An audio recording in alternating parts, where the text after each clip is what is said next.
Ini adalah kisah seseorang dapat terlahir di alam dewa. Apa yang ia perbuat sehingga ia dapat terlahir di alam dewa? Mari kita simak video berikut ini. Pada suatu ketika, Sang Buddha berkata, "Inilah Mahali yang telah dilakukan oleh Saka pada kehidupannya yang lampau sebagai Pangeran Magga." Mahali yang ingin mendengarkan seluruh kisah dari Dewa Saka berkata, "Yang mulia, apakah yang telah dilakukan oleh Pangeran Magga?" "Baik, dengarkanlah," kata Sang Buddha. Beliau lalu mengisahkan cerita tentang Dewa Saka.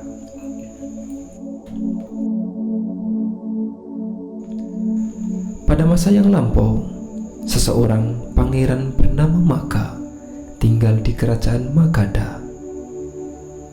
Pada suatu hari, dia mengunjungi tempat berlangsungnya suatu kegiatan di daerahnya.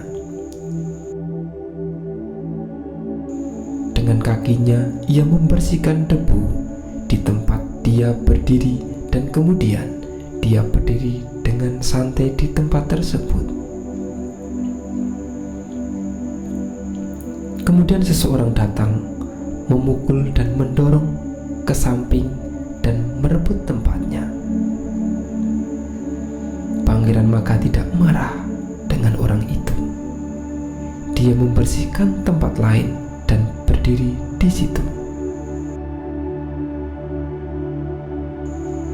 Dengan cara yang sama, satu demi satu, orang-orang yang keluar dari rumahnya memukul Pangeran Magga dan mendorongnya dari tempat yang telah dibersihkannya.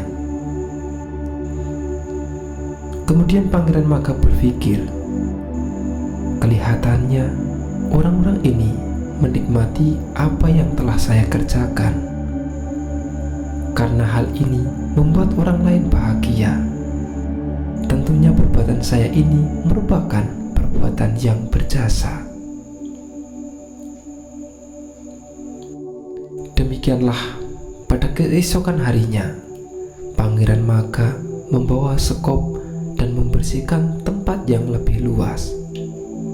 Dan orang-orang berdatangan dan berdiri di situ.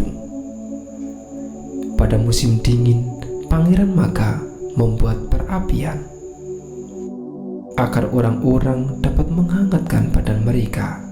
Dengan demikian, tempat ini menjadi suatu tempat peristirahatan yang disukai oleh semua orang. Kemudian Pangeran Magga berpikir, suatu kesempatan yang baik bagi saya untuk membuat jalan menjadi licin dan rata.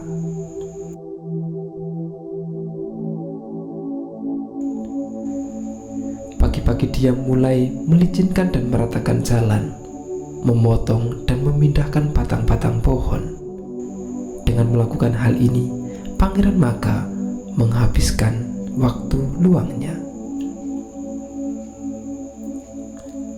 Seseorang melihatnya dengan berkata, "Tuan, apakah yang sedang Anda lakukan?"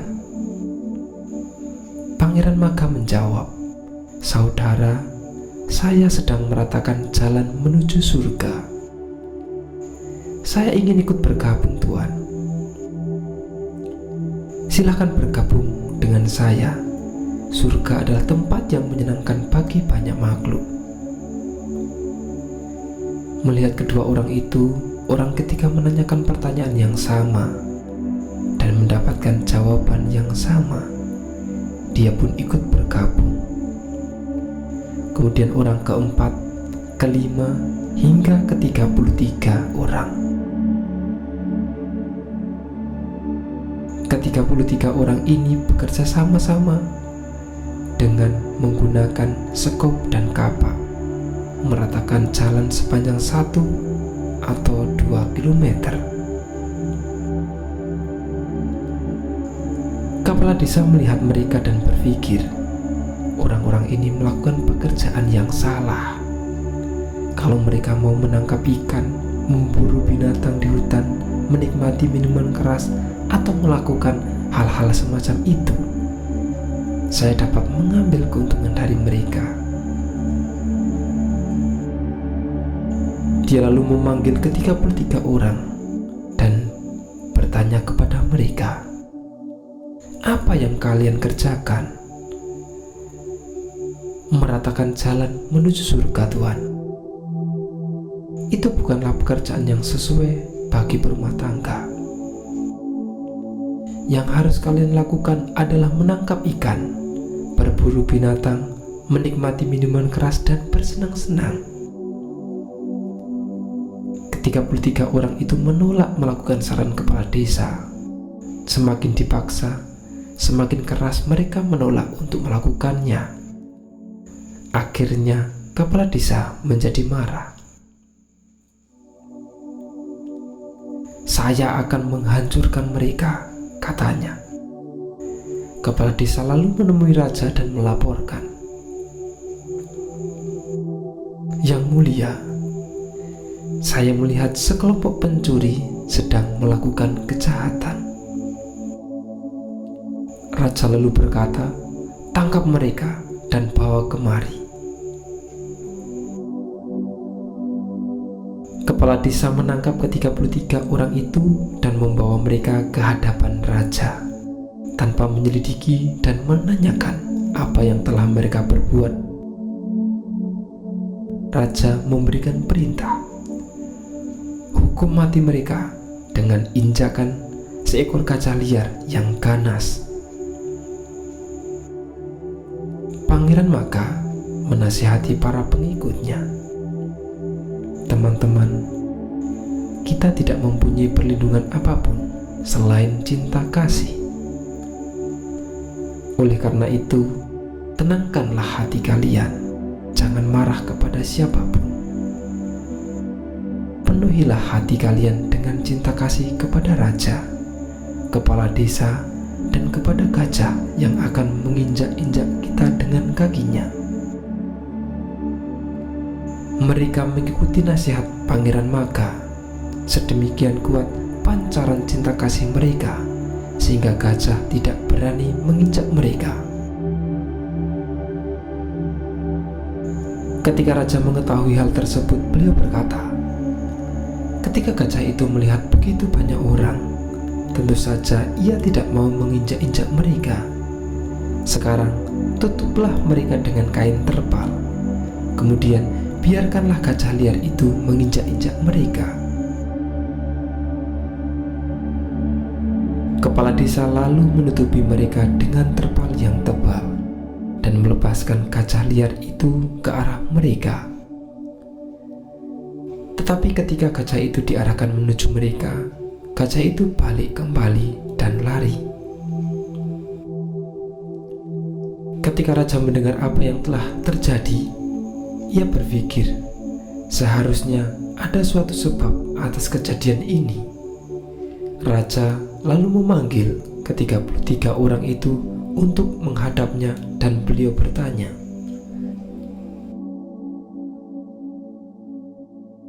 "Saudara-saudara, apakah sesuatu yang tidak kamu terima dari tanganku?" "Yang mulia, apakah yang Anda maksudkan?" "Saya mendapatkan laporan bahwa kalian adalah sekelompok pencuri yang berkeliaran di hutan dan sedang melakukan kejahatan." "Yang mulia, siapakah yang mengatakan hal itu?" "Saudara-saudara, kepala desalah yang mengatakan hal itu kepada saya." "Yang mulia, kami sesungguhnya bukanlah sekelompok pencuri. Kami sedang membuat sebuah jalan menuju surga bagi diri kami sendiri. Kepala desa berusaha membujuk kami untuk melakukan perbuatan-perbuatan buruk, dan ketika kami menolak untuk mengikuti anjurannya, dia menjadi marah dan ingin menghancurkan kami. Karena itulah dia mengatakan hal yang seperti itu tentang kami." Saudara, kaca ini mengetahui kebaikan kalian, namun saya, seorang manusia, tidak dapat mengetahuinya. Maafkanlah saya." Setelah berkata demikian, raja lalu memerintah kepala desa beserta istri dan anak-anaknya untuk menjadi pelayan dari ke-33 orang itu.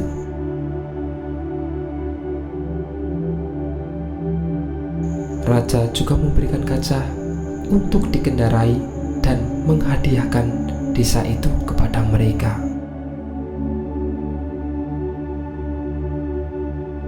Pada saat berkeliling di desa, mereka sepakat, sudah menjadi tugas kita untuk menambah perbuatan baik. Apalagi yang harus kita lakukan? Kemudian timbullah pemikiran di antara mereka, untuk kepentingan orang banyak, marilah kita membangun sebuah rumah peristirahatan yang kuat dan aman.